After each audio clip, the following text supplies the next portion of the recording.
नमस्कार।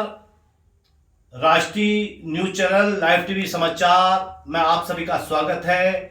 आज हम मौजूद हैं बिंदु खत्ता की धरती पर, जहां आज से श्रीमद् भागवत कथा का भव्य आयोजन होने जा रहा है। प्रसिद्ध कथावाचक और भागवत कथाओं के मर्मज्ञ, जिन्होंने बहुत ही कम उम्र में भागवत कथाओं का विस्तार किया है, सनातन धर्म की ध्वज पताका को फहराने में अपना अतुलनीय और योगदान समाज को दे रहे हैं, ऐसे भागवताचार्य हमारे बीच में उपस्थित हैं। आज उनसे मिलते हैं, जानते हैं कि भागवत की महिमा क्या है। संक्षिप्त रूप से आपसे जानेंगे कि भागवत की महिमा क्या है और भागवत किस प्रकार मानव जीवन के लिए उपयोगी है और भागवत किस प्रकार भगवान का स्वरूप है। इस विषय पर आज चर्चा करने के लिए हमारे बीच में उपस्थित है प्रसिद्ध भागवताचार्य श्री खाटपाल जी। खाटपाल जी, आपका बहुत बहुत स्वागत है। सबसे पहले आपका पूरा शुभ नाम जानना चाहेंगे कि आप किस नाम से जाने जाते हैं। पहले तो सभी को राधे राधे। बहुत बहुत धन्यवाद। और जितने भी लाइव टीवी समाचार के कार्यकर्ता यहाँ पर उपस्थित हैं, सभी को का हार्दिक अभिनंदन व स्वागत है। बहुत बहुत धन्यवाद है।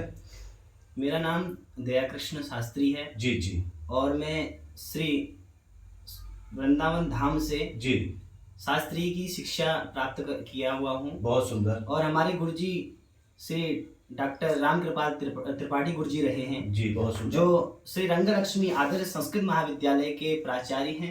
अच्छा, उनसे मैं शिक्षा ग्रहण किया हूँ। बहुत सुंदर। तो गुरुजी, आपसे ये जानना चाहेंगे, आज आप बिंदु खत्ता की धरती पर श्रीमद् भागवत कथा का शुभारंभ करने जा रहे हैं, तो मनुष्य मतलब भागवत कथा का मूल सारांश क्या है आपकी दृष्टि में? भागवत क्यों सुननी चाहिए? भागवत सुनने के क्या लाभ हैं? भागवत किस प्रकार मनुष्य जीवन के लिए उपयोगी है?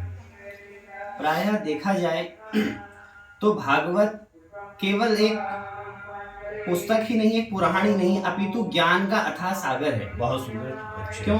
क्योंकि इसमें प्रायः आपको हर चीज, हर विषय में कुछ न कुछ सीखने को मिलेगा।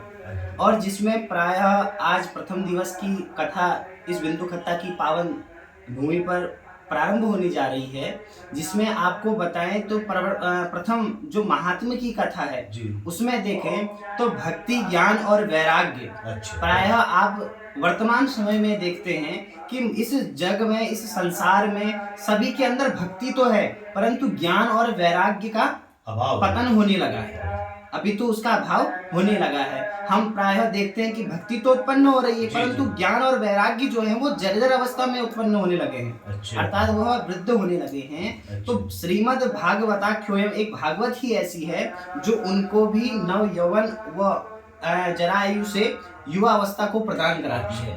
इसलिए हमें अधिक से अधिक श्रीमद् भागवत को पढ़ना चाहिए, उसको सुनना चाहिए और अपितु उसका अध्ययन भी हमें करना चाहिए। बहुत सुंदर बात गुरुजी आपने बताया कि भागवत का श्रवण करना चाहिए, मनन करना चाहिए, चिंतन करना चाहिए, उसे सुनना चाहिए, क्योंकि भागवत जो है एक भगवान का स्वरूप है। यह सारांश आपने प्रकट किया और आज से आप श्रीमद् भागवत कथा का यहाँ शुभारंभ होने जा रहा है। और इसमें गुरुजी एक चीज यह है कि आप भागवत कथा का इस धरती पर शुभारंभ कर रहे हैं, तो स्थानीय जनमानस को, यहाँ के लोगों को आप अपने संदेश में आज क्या कहना चाहेंगे? मैं प्रायः यही कहना चाहूंगा कि अगर हम देखें तो नव युवा जो हैं जी। वो भागवत पुराणों, वेद, वेदांतों से अब दूर हो रहे हैं। अच्छा। तो उन्हें इस छोटी उम्र में जो मैं कथा कर रहा हूँ, इसका मूल यही है कि जो नव युवा हैं वो भी भागवत की ओर रुझान बढ़े, उनका भी भागवत की ओर रुझान हो और अधिक से अधिक संख्या में वो सनातन धर्म की ध्वजा को फहराएं। बहुत सुंदर बात आपने कही कि सनातन धर्म की ध्वजा को फहराने में स्थानीय युवाजन अपना योगदान दें और इस आध्यात्म की ओर बढ़ें, क्योंकि आध्यात्मिक विचारधारा से ही दुनिया विनाश से बच सकती है। बहुत ही शानदार सारांश आपने दिया है और कुल मिलाकर के भागवत भगवान का हृदय है, भागवत भगवान का स्वरूप है, यह सारांश आपने प्रकट किया है। गुरुजी, आपसे एक बात और जानना चाहेंगे कि भागवत के अलावा आप किन किन पुराणों का वाचन करते हैं और भविष्य में आप किन किन पुराणों का वाचन अपनी गति के अनुसार आगे को जारी रखेंगे? बहुत सुंदर प्रश्न किया आपने।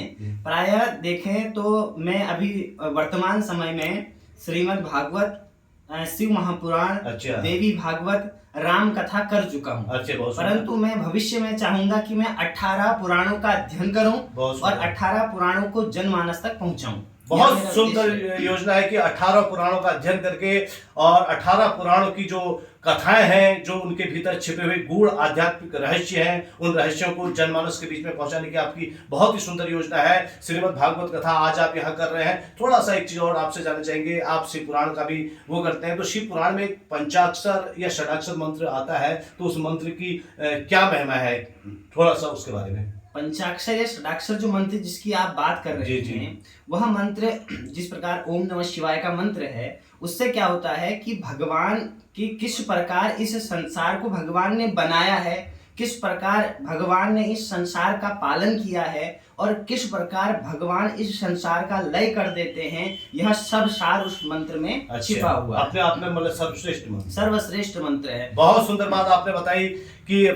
शिव और हरि, हर और हरि तो एक ही हैं, दोनों में कोई भेद नहीं है। अभेद संबंध है। इस अभेद स्वरूप को ओंकार के द्वारा किस प्रकार दर्शाया आपने अपने शब्दों में। बहुत सुंदर बात आपने बताई कि मंत्रों में ओम नमः शिवाय मंत्र जो है समस्त मंत्रों का मूल है, और बहुत से में समस्त पुराणों का अध्ययन करके जनमानस तक पहुंचाएंगे। आप थे पंडित दया कृष्ण शास्त्री जी, जो बहुत ही कम उम्र में देवभूमि उत्तराखंड की धरा से श्रीमद् भागवत कथाओं का और अन्य पुराणों का वाचन करके सनातन धर्म की ध्वज पताका फहरा रहे हैं। मिलते हैं अगले क्रम में राष्ट्रीय न्यूज चैनल लाइव टीवी समाचार से। मैं रमाकांत पंत।